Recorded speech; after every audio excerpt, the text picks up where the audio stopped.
ഇവൻ പാതി തിന്നിട്ട് ബാക്കിലിരിക്കുന്ന ആളാണ്, ബാക്കി വേസ്റ്റാക്കി വെച്ചു കേട്ടോ.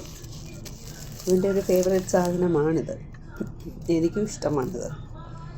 പക്ഷേ ഞാൻ അവന് വേണ്ടിയാണ് വാങ്ങിക്കുന്നത്. പിന്നെ ഈ സാധനങ്ങൾ ഇതവന് കൊടുത്തുകൂടാ. അപ്പോൾ ഞാൻ ഇത് കുഴപ്പമില്ല, പൊറീനയുടെ വലിയ കുഴപ്പമില്ല. വേറെ ചില ബ്രാൻഡ്സ്, പുതിയ ബ്രാൻഡ്സ് ഇൻട്രൊഡ്യൂസ് ചെയ്യുമ്പോൾ എന്ത് സംഭവിക്കും, അവന് ചെറുതായിട്ട് അലർജി വരും. നോക്കുന്നുണ്ടോ? അങ്ങോട്ട് പോകുമ്പോൾ നോക്കും, ഇങ്ങോട്ട് പോകുമ്പോൾ നോക്കും, അങ്ങോട്ട് പോകുമ്പോൾ നോക്കും. ഇതില്ലാതെ വലിയ ബുദ്ധിമുട്ടാണ്. ഒരു ദിവസം ഒരെണ്ണം കൊടുക്കണം അവന്. ഓരോ ദുശ്ശീലം പഠിപ്പിച്ചതാണ്. പൊറീനയുടെ വലിയ കുഴപ്പമില്ല. പിന്നെ വേറൊരു ബ്രാൻഡുണ്ട്, അതിൻ്റെ പേര് ഞാൻ മറന്നുപോയി, അതും നല്ലതാണ്. അതിതാണ്, അയ്യോ, ട്രൂലി എന്ന് പറഞ്ഞിട്ടൊരു ബ്രാൻഡാണ്. അതിൻ്റെ യെല്ലോ അടപ്പ്, അതും ഇവർക്ക് ഇഷ്ടമാണ്. കണ്ടോ, അതെടുത്തപ്പോൾ വന്നത് കണ്ടോ.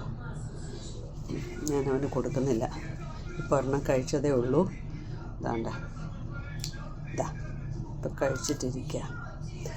അതുകൊണ്ട് എല്ലാ ബ്രാൻഡൊന്നും ഇവന് സൂട്ടാവില്ല. ബാക്കിയുള്ളവർക്കൊക്കെ കുഴപ്പമില്ല. കോക്കോയ്ക്കും ചെറുതായിട്ട് അലർജി വരും, പക്ഷേ എനിക്കൊന്നും അത് ഉള്ളിലാണ്. ബട്ട് ഈ ബ്രാൻഡ് കുഴപ്പമില്ല, പൊറീനയുടെ കുഴപ്പമില്ല. അങ്ങനെ ഓരോ ദുശ്ശീലം പഠിപ്പിച്ച് വെച്ചിരിക്കുവാണ്. ഇനി തിന്നൂല ഇനി, ബിക്കോസ് ഇത് കഴിഞ്ഞു, കൊതി കഴിഞ്ഞു അവന്.